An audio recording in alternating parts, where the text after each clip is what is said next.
Dhe pas rënies së murit të Berlinit dhe hapjes së lindjes, u shpërbëj Jugosllavia dhe personat në Jugosllavi kërkuan të njëjtat liri sikurse perëndimi.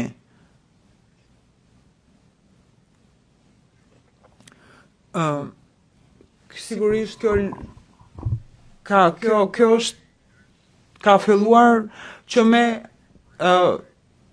monarkinë e Habsburgëve dhe sovjetikëve dhe kemi një situatë aktualisht në Ukrainë. Nuk po përpiqem të jem i pasjellshëm se proceset penale janë të rëndësishme. Por duhet të ketë një kufi duki sa i takon rendit.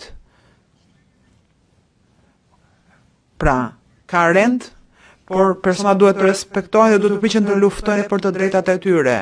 Dhe këtë u përpoq të bënte UÇK-ja në fillimin e viteve 90, kur thjesht nuk pranuan shtypjen prej serbëve dhe bënte të pamundurën për të rezistuar shtypjes prej serbëve. Pra, ata nuk janë terroristë. Pavarësisht se kur shkova takoja unë generalet serb, ata më thanë, po ata janë terroristë. Ata nuk janë terroristë. Janë njerëz që luftonin kundër një regjimi të padrejtë, i jashtëligjshëm, i cili meritonte të largohej e të zvendësohej. E njëjta gjë po ndodh aktualisht në Ukrainë dhe mund të vazhdojë edhe më tej. Dhe mendoj se kjo është shumë e vështirë për jurisprudencat e gjykatave aktualisht, sepse në një moment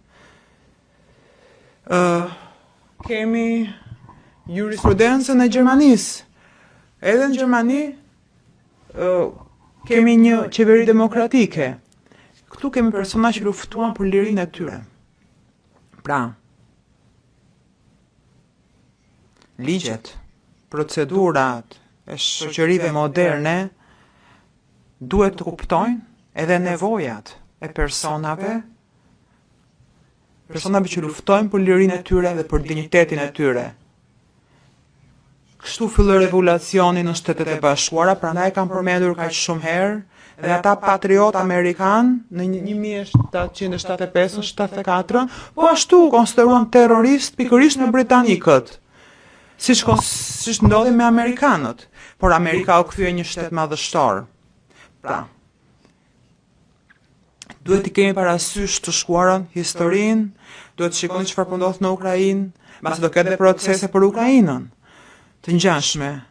Po është rëndësishme të kuptoni rrethanat dhe kush mban përgjegjësi penale, dhe se ka aspekte më të larta strategjike që ndonjëherë kanë epërsi, edhe që shkojnë përtej mundësive të një individi të vetëm. Faleminderit që më dhat mundësinë ta shpjegoja. Ky është mendimi im. E kam ndjekur këtë gjykim dhe i qëndroj bindjes së mëparshme që Hashim Thaçi nuk është përgjegjës për atë që ka ndodhur në Kosovë. Ai nuk mban përgjegjësi për